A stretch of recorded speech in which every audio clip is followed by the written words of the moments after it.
আরও শতাধিক ভারতীয় অবৈধ অভিবাসীকে দেশে ফেরত পাঠালো আমেরিকা। স্থানীয় সময় গতকাল রোববার তৃতীয় দফায় ১১২ ভারতীয়কে দেশটিতে ফেরত পাঠিয়েছে ট্রাম্প প্রশাসন।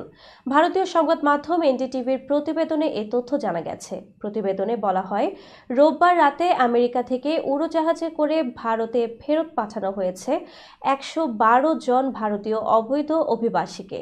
ডোনাল্ড ট্রাম্প দ্বিতীয় মেয়াদে ক্ষমতায় আসার পর এই নিয়ে তৃতীয় দফায় ভারতীয়দের নিয়ে মার্কিন উড়োজাহাজ পৌঁছালো ভারতে।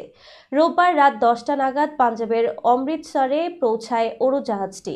তৃতীয় দফায় ফেরত পাঠানো শতাধিক অবৈধ ভারতীয় অভিবাসীদের মধ্যে পাঞ্জাব ছাড়াও অন্য রাজ্যের বাসিন্দারাও রয়েছেন। এই ১১২ অবৈধ অভিবাসীর মধ্যে ৩১ জন পাঞ্জাবের বাসিন্দা।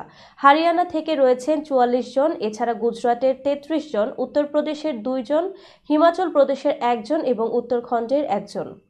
এর আগে প্রথম দফায় গত ৫ ফেব্রুয়ারি ১০৪ জন ভারতীয় অবৈধ অভিবাসীকে ফেরত পাঠানো হয়।